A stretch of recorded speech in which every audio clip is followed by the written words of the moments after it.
ओम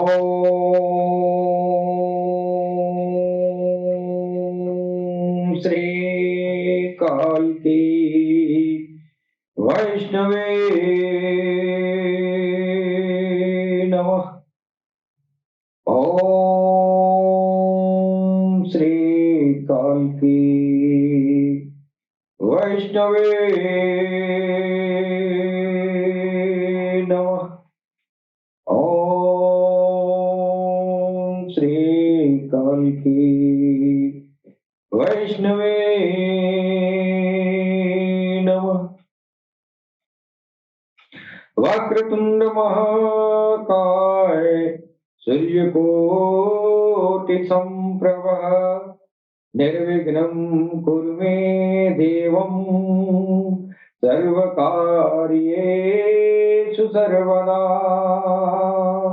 ओम गंगणपतये नमः।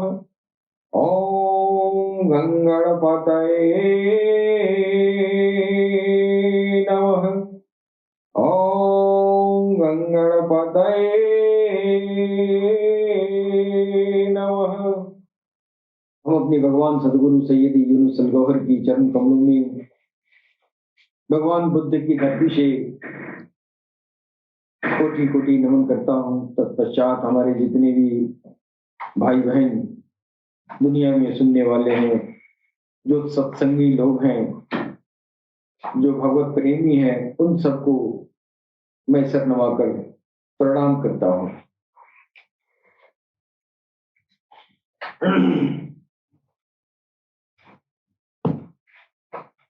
दोस्तों,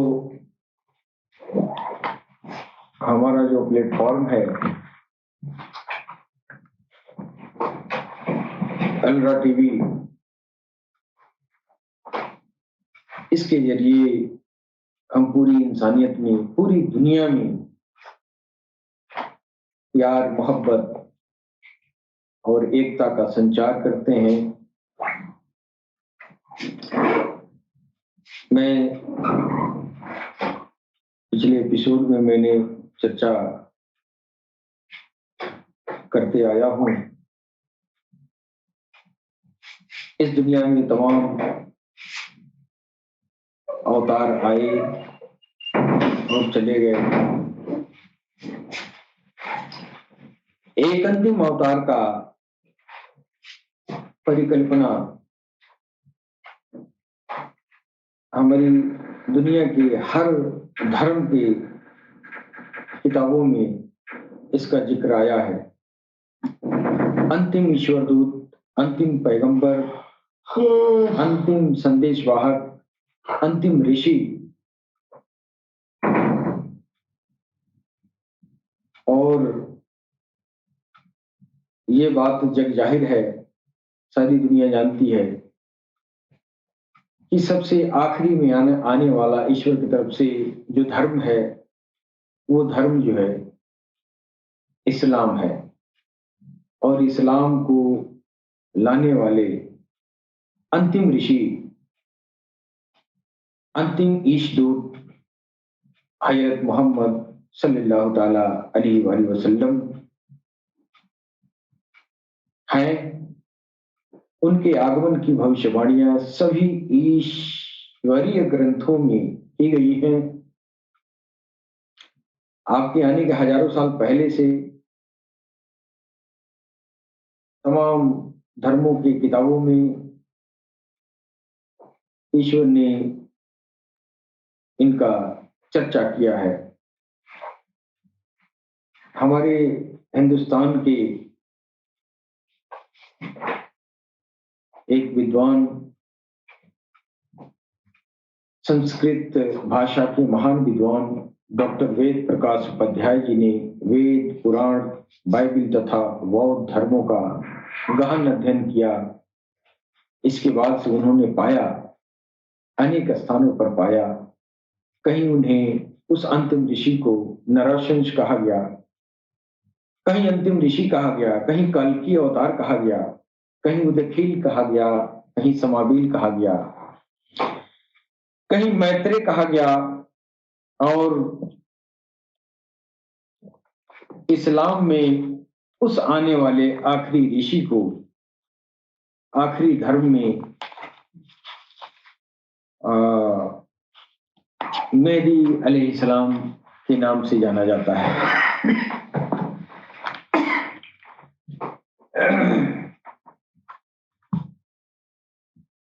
तो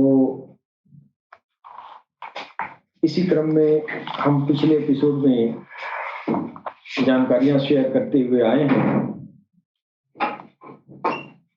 पहले भारतीय धर्म ग्रंथों की रोशनी में मैंने प्रयास किया है आपके सामने सच्चाई प्रस्तुत करने की।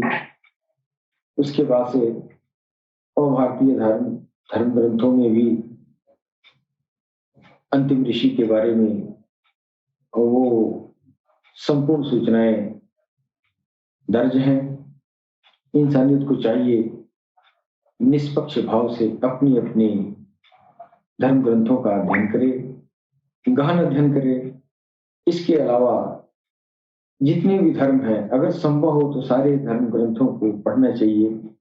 धर्म कोई खराब नहीं हो सकता, धर्म गलत नहीं हो सकता, धर्म किताबें, धर्म ग्रंथ गलत नहीं हो सकते, हम गलत हो सकते हैं। लिहाजा इंसानियत को चाहिए कि अपने अपने दीन के, अपने अपने धर्म से संबंधित जो भी धर्म ग्रंथ है उन ग्रंथों को नित्य पाठ करना चाहिए और सही और उचित न्यायिक जो चीज है, इस चीज को निष्पक्ष रूप से इंसानियत के बीच शेयर करना चाहिए।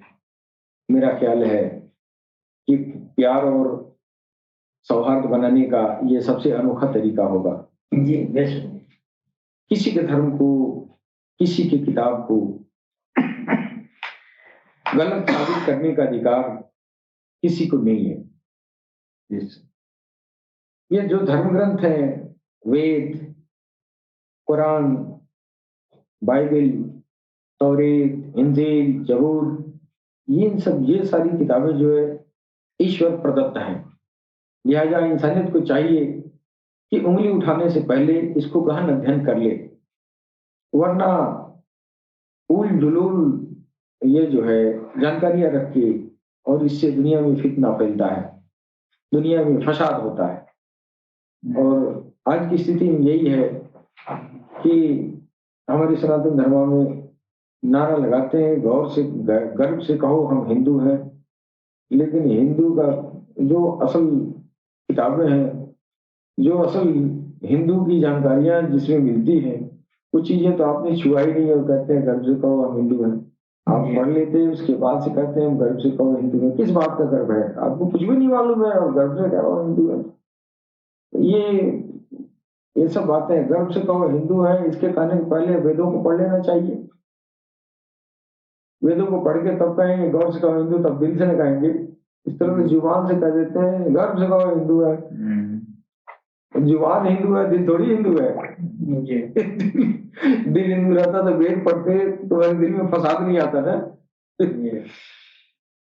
तो अब इसके तो चर्चा जो है दूसरी तरफ चला जाएगा, लेकिन हम उसी क्रम में नरवंश के बारे में जो चीजें हम शेयर करते आए हैं, तो ये जो है पहले तो मेरे सनातन धर्म की रोशनी में मैंने बताया था शनाख्त नरवंश की। वो सारी शनाख्त जो है पैगंबर इस्लाम की तरफ जा रहा है। और बाइबिल के बारे में मैंने चर्चा किया था। बाइबिल में भी तमाम निशानियां दी गई हैं आपके आने की। आपका सारा चरित्रगत विशेषताएं जो भी हैं सब बाइबिल में मिल रही हैं, वेदों से मिल रही हैं। और कुरान में तो लेकर ही आए। तो कुरान में जो विशेषताएं नरवंश के बारे में जो दी गई हैं, तो वो थोड़ी देर के लिए आप नहीं मान सकते हैं, थोड़ी देर के लिए, इसलिए कि वो आ गए थे। तो हो सकता है कोई देख के उनकी प्रशंसा किया, लेकिन उनके आने का हजारों साल पहले वेदों में जब जिक्र हो गया है, इसका मतलब वो नरवंश वास्तव में प्रशंसित है। उनके आने का हजारों साल पहले जो है ईसा मसीह की किताबें आई, मूसा की किताबें आई, तो सब में जो है तौरेत, इंजील, जबूर, सब में इसका जो है आसमानी किताबों में आपका बहुत ही इज्जत से आपको जो है विस्तृत जानकारियां दी गई हैं। तो आज हम चर्चा करेंगे कि एक हमारे हिंदुस्तान में सनातन धर्म से ही अलग हुआ एक ऐसा मत है जिसको बौद्ध धर्म कहते हैं। हमारे कुशीनगर की धरती पर एक ऐसे ऋषि का जन्म हुआ जिनका नाम महात्मा गौतम बुद्ध था। तो गौतम बुद्ध की जो है प्रसिद्धि, आपको आपको जब ज्ञान प्राप्त हुआ तो उस ज्ञान से पूरी दुनिया को उन्होंने सिंचा। और आज जो है इंसानियत के लिए बहुत उनका जो बातें बताए हैं वो इंसानियत के लिए एक प्रेरणा का स्रोत है और प्रेम और सौहार्द का संदेश दिया आपने। अब आगे चल के ये जो है एक सनातन धर्म से कटा हुआ, उसका एक शाखा, कटा हुआ नहीं कहेंगे, शाखा है, विचारधारा है। सनातन धर्म क्या एक विचारधारा है? तो सनातन धर्म की सबसे पुरातन, सबसे प्राचीनतम विचारधारा है। और वो विचारधारा जो है उसमें से तमाम सारे विचारधारा निकलते गए, लेकिन इन विचारधारा से इस्लाम नहीं आया। हाँ, ये इस विचारधारा से इस्लाम नहीं आया। इस्लाम के अलावा जो जो ग्रंथ यहीं लिखे गए, यानी मानव मस्तिष्क की उपज जो रही तो इन धर्मों में रही, लेकिन ईश्वर की तरफ से आने वाले वेद, तौरेत, इंजील, जबूर, कुरान, ये सब आसमान की चीजें हैं। इसके बाद से बहुत सारे सहीफे भी आए ईश्वर की तरफ से। अब इस पर चर्चा किया जाएगा तो वो उधर हो जाएगा। मैं महात्मा बुद्ध के बारे में, गौतम बुद्ध के बारे में मैं चर्चा करूंगा कि आपने जो बातें बताई हैं, आपके विचारधारा में जो ग्रंथ रचित किए गए, उन ग्रंथों में भी आने वाले एक भविष्यवाणी की गई है। आने वाले समय में एक ऐसा बुद्ध आएगा जो सारी इंसानियत को इंसाफ से भर देगा।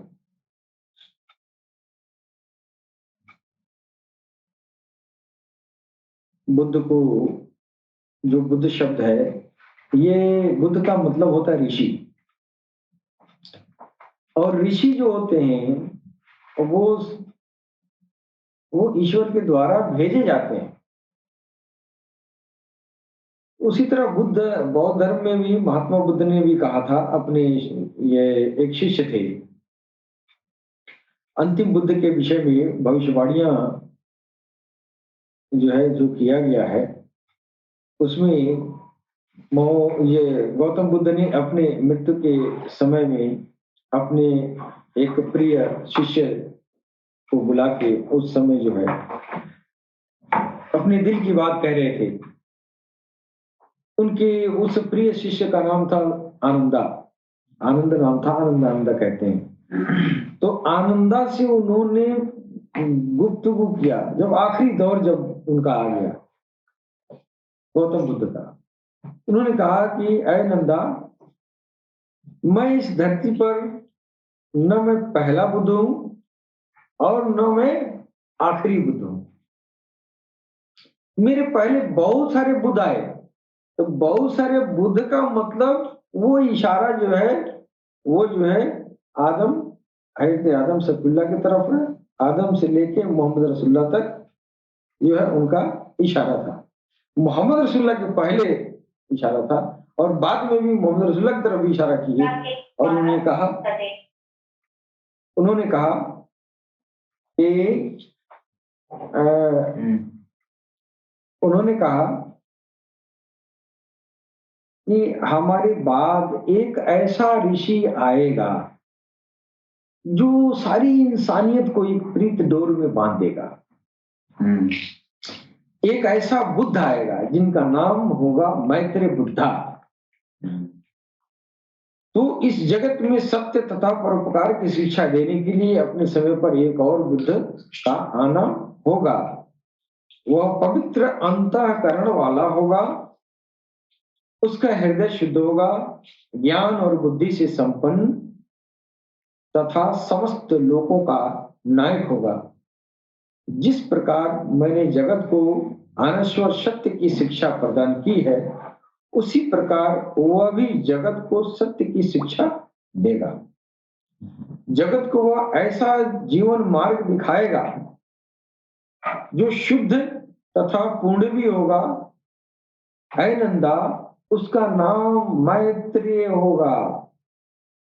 अब ये भगवान बुद्ध ने जो आखिरी ऋषि के बारे में जो तौरेत, इंजील, जबूर और वेद में जो जिक्र हो चुका है, उसका जिक्र ये भी कर रहे हैं। वो जो आएगा वो अंतिम ऋषि। तो ये ऋषि न करके बुद्ध की भाषा में वो उनको बुद्ध कहा गया। बौद्ध धर्म की भाषा में ऋषियों को बुद्ध कहा जाता है, तो उनको मैत्रेय बुद्धा कहा गया। बुद्ध का अर्थ बुद्धि से युक्त होता है। बुद्ध मनुष्य ही होते हैं, कोई आसमान से उतरे हुए देवता नहीं होते हैं। तो बुद्ध की विशेषताएं जो है, जो बताई गई हैं बौद्ध धर्म में, वो सारी विशेषताएं पैगंबर इस्लाम की तरफ जा रहा है। तो वो जो है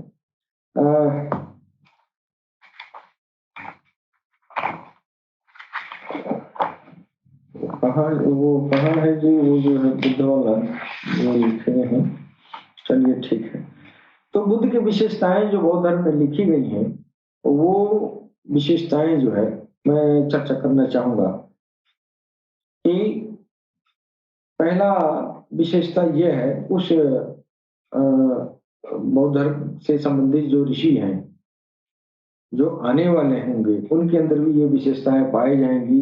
इसलिए कि बुद्ध की विशेषता यही होती है। क्या? तो बुद्ध ऐश्वर्यवान एवं धनवान होता है। भगवान बुद्ध भी वो धनी आदमी थे, बादशाह के, राजा के संतान थे, तो जाहिर है कि धनवान होंगे। तो किताबों में उनके जिक्र आया है कि जो बुद्ध होता है, जो ऋषि होता है, जो अवतार होता है, वो धनवान होता है। धनवान क्यों होता है? ईश्वर की तरफ से वो धनवान में उसकी बात कोई नहीं मानेगा। अगर कोई गरीब किस्म का आदमी है, अगर वो शिक्षित आदमी नहीं है, तो कौन मानेगा? दुनिया वाले तो कहीं नहीं। दुनिया वाले समृद्धशाली लोगों को पूछते हैं, उनकी अनुशासन में रहते हैं। इसलिए जितने भी अवतार आए हैं, सब राजा बादशाह के घर में पैदा होते हैं। बुद्ध संतान से युक्त होता है। बुद्ध का एक ये भी परिचय है कि उसके संतान भी होते हैं। बुद्ध स्त्री तथा शासन से युक्त होता है। बुद्ध अपनी पूर्ण आयु तक जीवित रहते हैं। अब ये चारों पहचान आपको जो है, मैत्रेय बुद्धा का पहचान आपको मोहम्मद रसूलुल्लाह की तरफ जा रहा है। बुद्ध पद को प्राप्त व्यक्ति का यह सिद्धांत होता है कि अपनी सिद्धि के लिए अपना कार्य स्वयं करना चाहिए। बुद्ध केवल धर्म प्रचारक होते हैं। बुद्ध को तथागत भी कहा जाता है।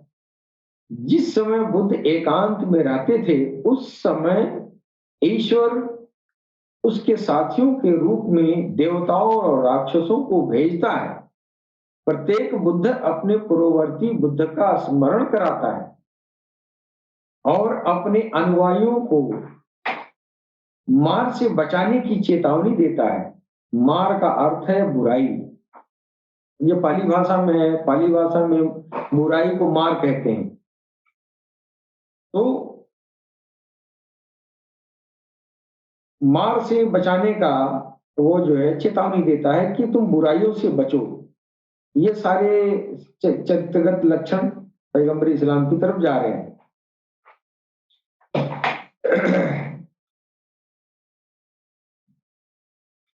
जो मार होता है, अब ये मार जो है हिंदी में उसको बुराई कहेंगे, और मार पाली भाषा के मार का अगर संस्कृत ये अरबी में ट्रांसलेट किया जाएगा तो मार का मतलब होता है शैतान, इब्लीस, नफ्स, है कि नहीं? जो नाभि आत्मा का कही जाए, और भी संतों की टोली में इस शैतान को जो है वो नफ्स कहा गया है, नाभि आत्मा कही गई है, शैतान कहा गया, दैत्य कहा गया, तमाम तरह की ये जो उसके उसके कार्य के अनुरूप उसके नाम भी रखे गए हैं। तो बुद्ध ने जो है उस लतीफे नफ्स का नाम जो है मार रखा था, यानी बुराई। तो बुद्ध के अनुयायी पक्के अनुयायी होते हैं, ये भी एक सिम्टम आया है, एक विशेषता ये भी है कि बुद्ध के अनुयायी बहुत ही पक्के एकदम जानिसार होते हैं। तो मोहम्मद रसूलुल्लाह के भी जो अनुयायी थे, मानने वाले थे, जानिसार थे, जो मानने वाले थे सब जानिसार थे, है कि नहीं? जिन्हें कोई भी उनके मार्ग से विचलित नहीं कर सकता। संसार में एक समय में केवल एक ही बुद्ध रहता है। अब यहाँ भी कह रहे हैं कि बुद्ध से खाली नहीं रहता है, बुद्ध हमेशा यहाँ रहा है। अब ऋषियों का आना जाना, इस्लामी किताबों के मुताबिक तो ऋषियों का आना बंद हो गया, लेकिन यहाँ बुद्ध लिख रहे हैं कि नहीं, कभी ये संसार उनके उस बुद्ध से खाली नहीं रहता है, कभी किसी रूप में बुद्ध रहता है, कभी किसी रूप में। तो मोहम्मद रसूलुल्लाह के बाद भी जो है वो मरने वाले जात नहीं है, वो जो है उनको कहा गया है हक नबी हयातु नबी, यानी वो जिंदा है, हक है, और वो जो है जिंदा है कि नहीं? अब अंतिम ऋषि तक सारे किताब, सारे धर्म वाले मोहम्मद रसूलुल्लाह तक पहुंचे, लेकिन जब मोहम्मद रसूलुल्लाह आ गए तो फिर उस अंतिम ऋषि को उन्होंने इशारा किया कि मेरे बाद मेहदी आएंगे। हाँ, मेरे बाद मेहदी आएंगे। और भी अधिक कुरान के जो है अगर आप बहुत गौर से मोहब्बत से पढ़ें तो आपको पता चलेगा, कुरान में अल्लाह ने कहा है कि उस अंतिम ऋषि मोहम्मद रसूलुल्लाह का दो दौर होगा। एक दौर जो है मोहम्मद रसूलुल्लाह के रूप में गुजरा, दूसरा दौर मेहदी के रूप में गुजरेगा। दरअसल जो भी पेशन गोइयां जिस भी धर्म में की गई हैं, वो आखिरी जो ऋषि है वो मेहदी होंगे, कल्कि होंगे, वो नराशंस होंगे, मैत्रेय वही मैत्रेय होंगे। और आज सरकार गौहरशाही के अंदर वो सारी चारित्रिक विशेषताएं मौजूद हैं, वो सारी चारित्रिक विशेषताएं लेके आप तशरीफ फरमा हुए दुनिया में। तो सारी किताबें जो है मोहम्मद की तरफ इशारा कर रही हैं, लेकिन मोहम्मद साहब कह रहे हैं मैं नहीं, एक मेहदी आएंगे, है कि नहीं? और उनकी छवि जो है हजरे अस्वद में थी, आप चूमते थे, आप बड़ी मोहब्बत करते थे, और आप, हमने सुना है ये भी कहा करते थे कि आप हमेशा चर्चा भी करते थे भाई की याद आ रही है। और जब रूहानी इल्म जो है हमारे सदगुरु के जरिए, जब जो रूहानी जो आध्यात्मिक ज्ञान जब आपने अता किया, तो उस ज्ञान की रोशनी में पता चलता है कि मोहम्मद रसूलुल्लाह का जो जिस्म है वही जिस्म इमाम मेहदी का है। और इमाम मेहदी कल की अवतार है, इमाम मेहदी ही जो है उदखिल समाबिल मैत्रेय बुद्धा तीर्थंकर, ये सब उसी जात को कहा गया है। तो किताब जितने भी लिखे गए हैं, सारे किताब में इतना बढ़िया डायरेक्शन बताया गया है, मोहम्मद की तरफ सारी किताबें मोड़ी गई हैं। सब उस आखिरी मसीहा के बारे में जो चर्चा हुआ है, सारी विशेषताएं जो है मोहम्मद की तरफ जा रही हैं। और मोहम्मद रसूलुल्लाह कह रहे हैं नहीं, मेरे बाद एक मेहदी आएंगे। लिहाजा वो अंतिम ऋषि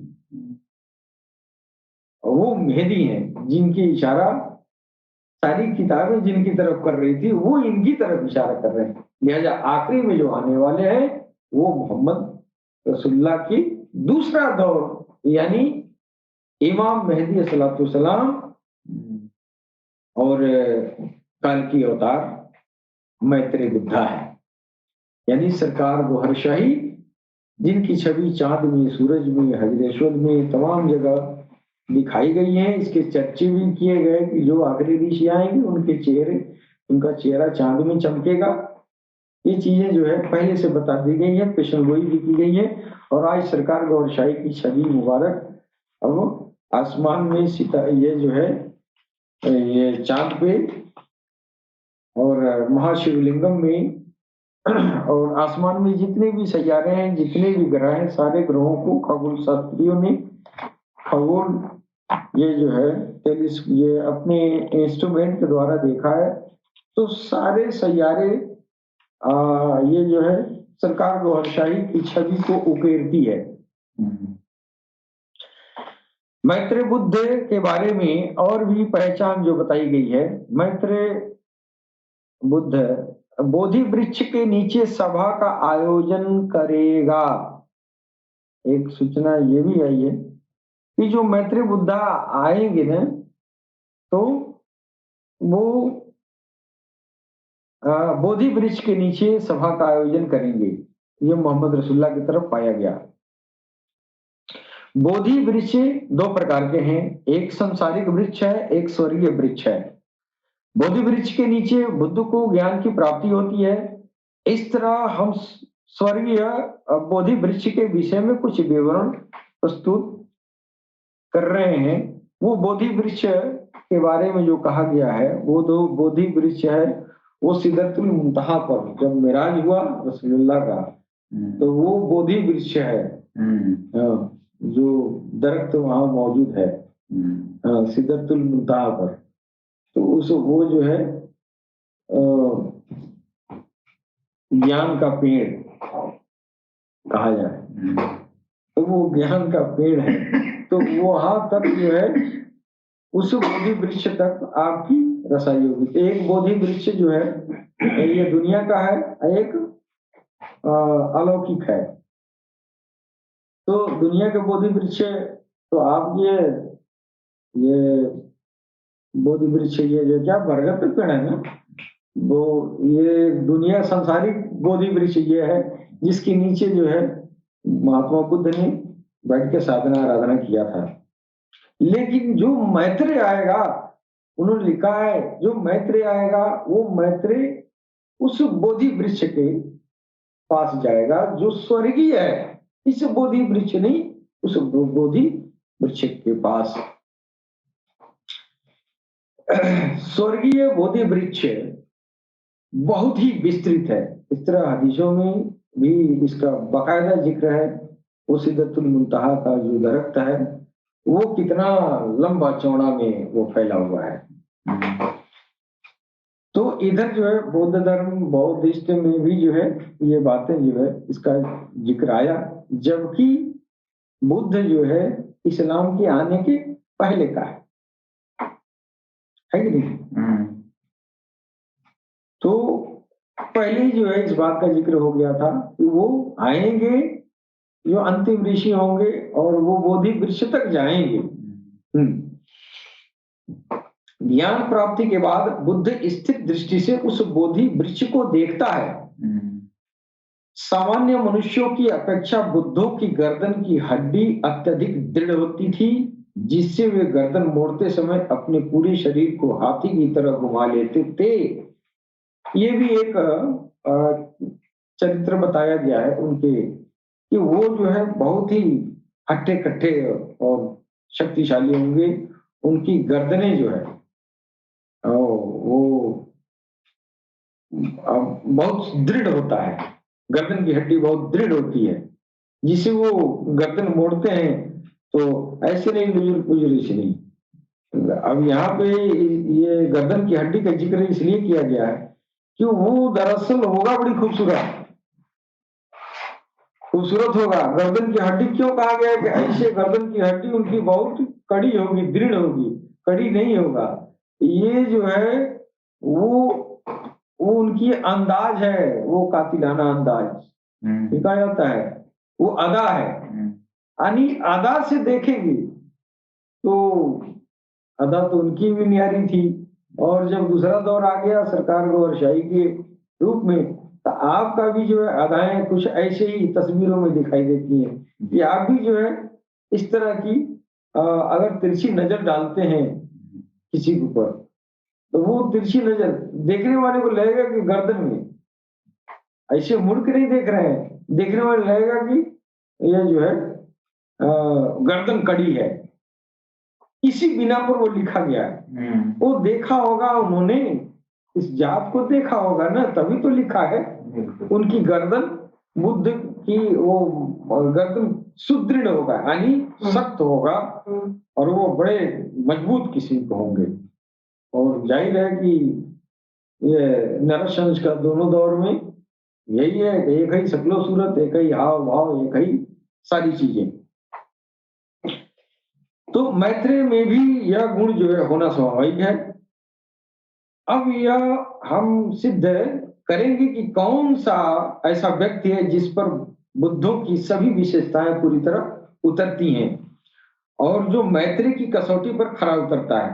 कुरान में मोहम्मद सल्लल्लाहु अलैहि वसल्लम के ऐश्वर्यवान और धनवान होने के विषय में यह ईश्वरीय वाणी है कि तुम पहले निर्धन थे, हमने तुमको धनी बना दिया। कुरान में अल्लाह कह रहा है कि आप जो है पहले आप निर्धन थे, हमने आपको धनी बना दिया है। हुजूर पाक को ऋषि पद को प्राप्त करने, यानी नबुवत रिसालत की जब ऐलान हुआ, यानी जब उस पद पर प्रतिष्ठित हुए, तो इनके पहले करने, ये जो है पद प्रतिष्ठा नबुवत का पाने के पहले आप धन युक्त हो गए, यानी धनी मनी अमीर हो गए। लेकिन पहले बहुत ही गरीब थे शुरू में। मोहम्मद साहब के पास अनेक घोड़े थे, उनसे उनकी सवारी के रूप में प्रसिद्ध ऊंट अल कस्वा था, जिस पर सवार होकर मक्का से मदीना गए थे, और 20 की संख्या में उटनियां थी, जिसका दूध मोहम्मद सल्लल्लाहु अलैहि वसल्लम और उनके बाल बच्चों के पीने के लिए पर्याप्त था, साथ ही साथ सभी अतिथियों के लिए भी पर्याप्त था। उटनियों का दूध ही मोहम्मद साहब व उसके उनके बाल बच्चों का प्रमुख आहार था। मोहम्मद साहब के पास 7 बकरियां थी जो दूध का साधन भी थी। मोहम्मद साहब दूध की प्राप्ति के लिए भैंस नहीं रखते थे। इसका कारण यह है कि अरब में भैंसें नहीं होती थी। उनके 7 बागें खजूर की थी, जो बाद में धार्मिक कार्यों के लिए मोहम्मद साहब द्वारा दे दी गई। मोहम्मद साहब के पास 3 भूमिगत संपत्तियां थी जो कई बीघे के क्षेत्र में थी। ये जो है मैत्रेय बुद्धा के संबंध में जो पेशनगोई की गई है उससे ये मिलान हो रहा है। हुजूर पाक के अधिकार में कई कुएं भी थे। इतना स्मरणीय है कि अरब में कुओं का होना बहुत बड़ी संपत्ति समझी जाती थी। आज इस समय जो है दरवाजे पर बहुत महंगी कार जिस तरह खड़ी है, उसी तरह उस जमाने में जिसके पास कई कुआं होते थे तो वो बहुत अमीर समझा जाता था, है कि नहीं? तो ये जो है हुजूर पाक के कब्जे में बहुत सारे कुएं थे, और वहां रेगिस्तानी भूभाग, इसीलिए कुओं की कीमत ज्यादा थी। जिसके पास कुआं रहता था वो बहुत अमीर कहलाता था। हाँ। तो अब देखिए हुजूर पाक के 12 पत्नियां थी, 4 लड़के थे और 4 लड़कियां और 3 लड़के थे। इसमें कहा गया है कि ये जो है सर्व संपन्न होता है बुद्ध, जो है मैत्रेय बुद्धा सर्व संपन्न होता है। सब कुछ संपन्नता दिखाया जा रहा है कि आपके पास सब कुछ था। तो मोहम्मद साहब के पूर्ववर्ती भारतीय बुद्धों में यह गुण नाम मात्र का पाया जाता था, परंतु मोहम्मद साहब के पास उसका 12 गुना गुण विद्यमान था। उनकी पत्नियों के नाम हम नरसंस के वैदिक भाग में मैं पिछले एपिसोड में बता चुका हूँ। मोहम्मद साहब ने शासन भी किया, अपने जीवन काल में ही उन्होंने बड़े बड़े राजाओं को पराजित भी किया और उन पर अपना प्रभुत्व स्थापित भी किया। अरब के सम्राट होने पर भी उनका भोजन पदार्थ पूर्ववत था।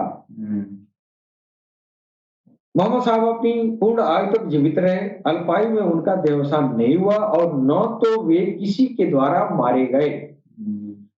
ये जो है ये चरित्रगत लक्षण जो है मैत्रेय बुद्धा का है। मैत्रेय बुद्धा के बारे में जो बातें लिखी गई हैं आपके ऊपर जो है पूरी तरह साबित हो रही हैं।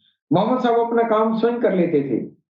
उन्होंने अपने जीवन भर धर्म का प्रचार किया। उनके धर्म प्रचारक स्वरूप की पुष्टि अनेक इतिहासकारों ने भी किया है इस बात का। यद्यपि उनके विषय में यह बात तो अत्यधिक प्रसिद्ध है ही, जिस समय मोहम्मद साहब एकांत में रहते थे उस समय कभी कभी देवता और राक्षस भी उनके पास आ जाया करते थे। मोहम्मद साहब ने भी अपनी पूर्ववर्ती ऋषियों का समर्थन किया। जो उनके पहले जो ऋषि आए, आदम अलैहिस्सलाम, इब्राहिम खलीलुल्लाह थे, इब्राहिम खलीलुल्लाह थे, ईसा रुल्लाह थे, मूसा कलीमुल्लाह, ये इन ऋषियों को जो है, ये पूर्ववर्ती ऋषियों को भी उन्होंने स्वीकार किया और उनका जो है चर्चा भी करते थे, उनका समर्थन भी किया कि वो हक है और इसको मानना चाहिए। इस बात के लिए आप पूरा कुरान देख सकते हैं। उदाहरण के रूप में कुरान में ये जो है दूसरी सूरह में उल्लेख है कि ऐ आस्तिकों, ऐ मुसलमानों, तुम कहो कि हम ईश्वर पर पूर्ण आस्था रखते हैं और जो पुस्तक हम पर अवतीर्ण हुई है उस पर और जो कुछ इब्राहिम, इस्माइल, इसहाक और याकूब पर और उनकी संतान पर, उनकी औलादों पर और जो कुछ अनेक ऋषियों को उनके पालनहार यानी ईश्वर की ओर से उपलब्ध हुई उन पर भी हम आस्था रखते हैं और उन ऋषियों में किसी प्रकार का अंतर नहीं मानते और हम उसी एक ईश्वर को मानने वाले हैं। अब आजकल के जमाने में ये अब लोग जो है अब इस बात को भूल जाते हैं कि वो आए तो उनके पूर्व में आने वाले जो ऋषि थे, जो पैगंबर थे, जो अवतार थे, उनको उन्होंने समर्थन किया, उनको खारिज नहीं किया, उनको हक बताया, सही बताया। लेकिन अब समझने वाले तो क्या समझते हैं, अब वो कुछ लोग कहते हैं कि ये जो है यहूदियों को ये किए, कत्ल गारत किए, ऐसे किए, वैसे किए। नहीं, वो यहूदी जो मूसा के दीन पर कायम थे उनके लिए तो नसीहत दिए, उनको तो अपने मस्जिद में, अपने इबादत गाह में उनको अपने धर्म के हिसाब से पूजा पाठ करने का हुक्म भी दिए। फिर वो कैसे जबरदस्ती किसी को इस्लाम में दाखिल कर सकते हैं? ये बातें बाद में लोगों ने बिगाड़ दिया कि जबरदस्ती इस्लाम कबूल करवाया गया। पहले उस जात को तो समझो कि वो जात क्या चीज है, जबरदस्ती क्यों करेंगे?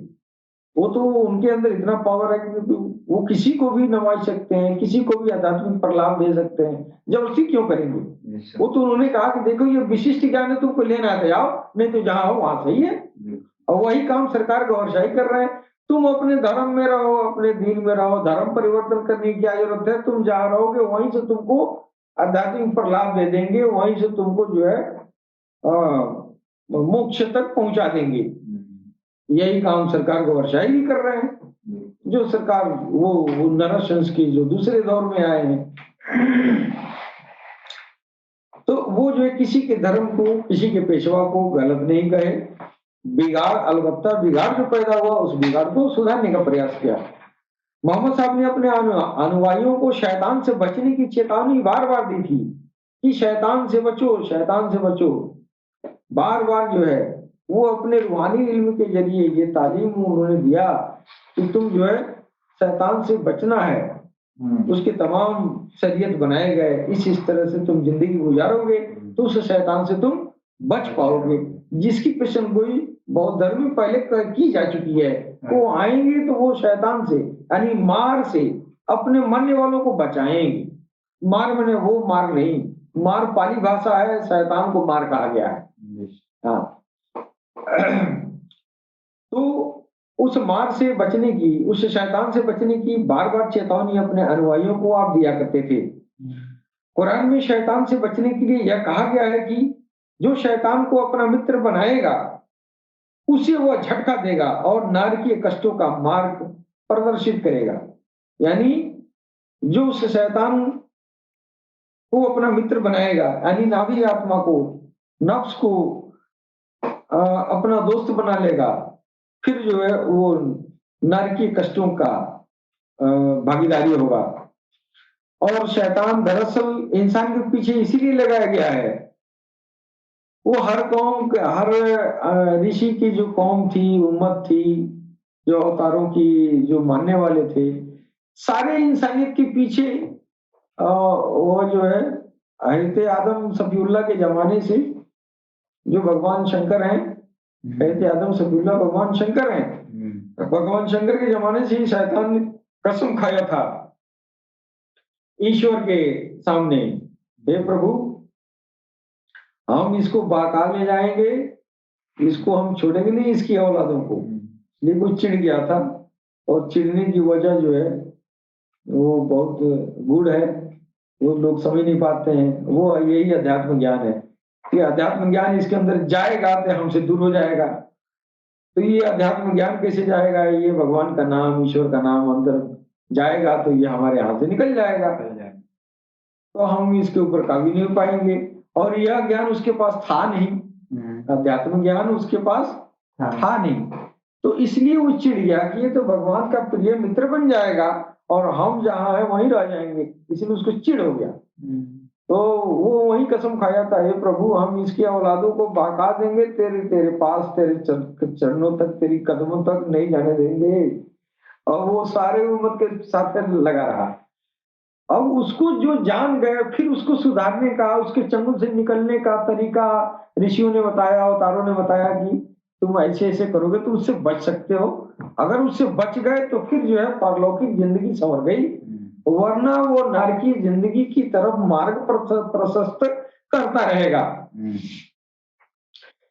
मोहम्मद साहब के अनुयायी कभी भी मोहम्मद साहब के बताए हुए मार्ग से विचलित नहीं होते और उनकी पक्की शिष्यता अथवा मैत्री में आबद्ध रहते थे।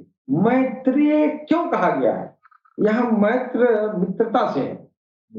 हाँ, तो वो जो है मित्र बनाने वाले थे, यानी जो अपने मानने वाले थे सबके साथ मित्रवत व्यवहार करते थे।